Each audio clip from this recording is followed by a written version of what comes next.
Hey guys, hey, it's Michael. Resolve Life Training.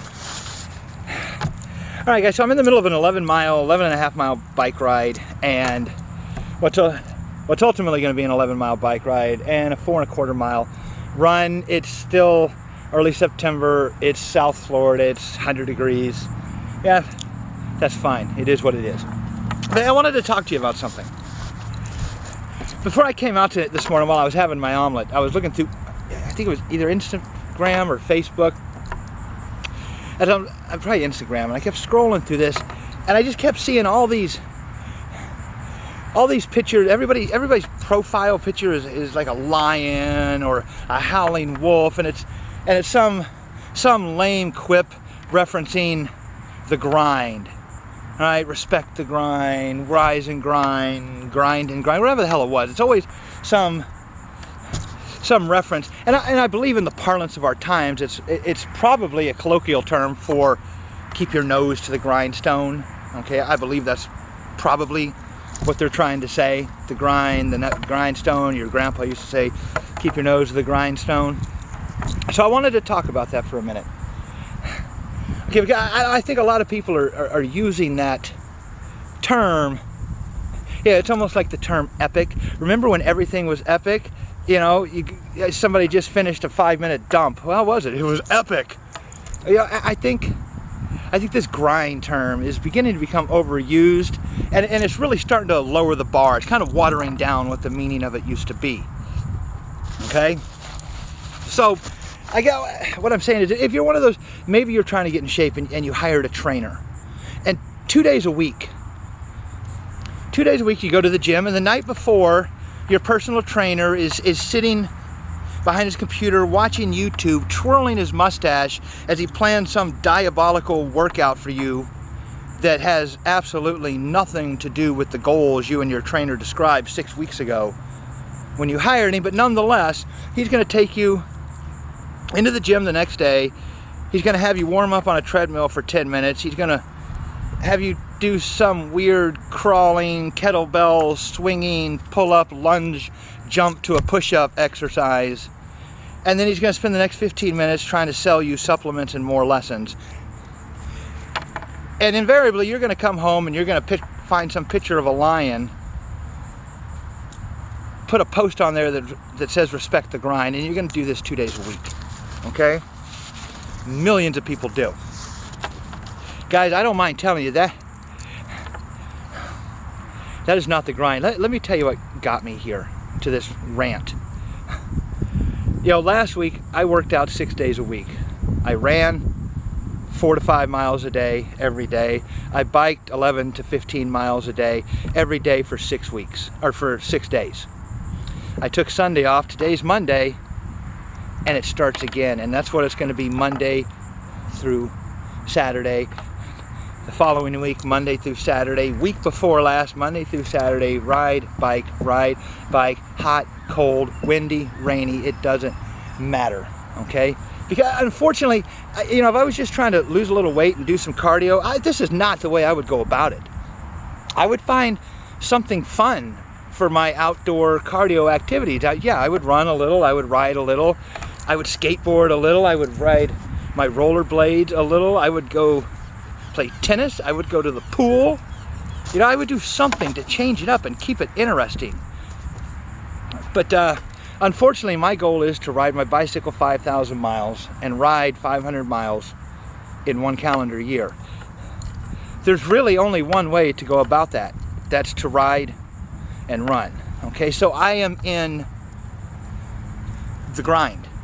Okay, it is, yeah, physically I have the aches and the pains. You know, I'm going through 15 ibuprofen a day. I've got blisters, and I've got little hot spots and niggles in my muscles that I need to massage out every day. But that's not what's getting me. What's getting me is this, all right? It's just the mundane grind of it, day after day after day. You know, the same 6 workouts last week, same 6 workouts this week, and unless I miss my guess, it's going to be the same 6 workouts next week. Now, I can do more workouts. And I did last week. I did a couple of leg workouts, but that is in addition to the grind, what I have to do, okay? So be careful what you're referencing the grind, because there's a lot of people out there who have really made the grind a very high achievement. That what it used to mean before we started referring to every time we made it from the bed to the kitchen as the grind, okay?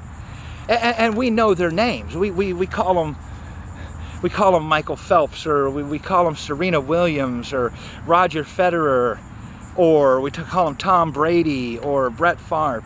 I'm talking about people who woke up every single day, 7 days a week, 4 weeks a month, 12 months a year for decades, and did the same thing. They got up at 4 a.m., they worked out, they ate, they rested, they worked out, they went to their job, they came home, they worked out, and they did this 6-7 days. They paid the money, they hired the coaches, hired the trainings, they missed the parties.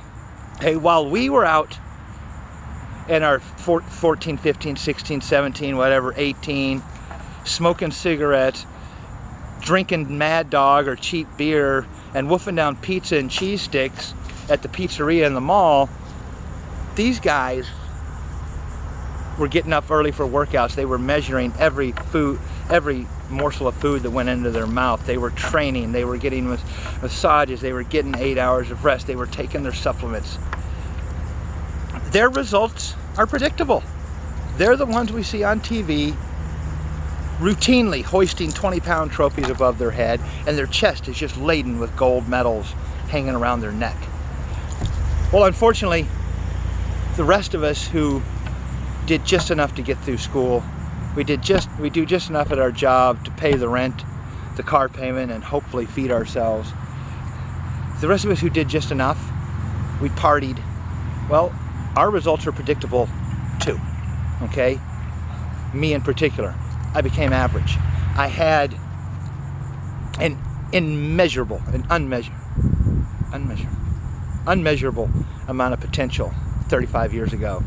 Everybody who came in contact with me told me. People were begging me, start training with me. All right, you're 23, 24 years old. You're running 5.5-minute miles while you're smoking cigarettes and eating Big Macs. Get serious. Ditch the smokes. Clean up your diet.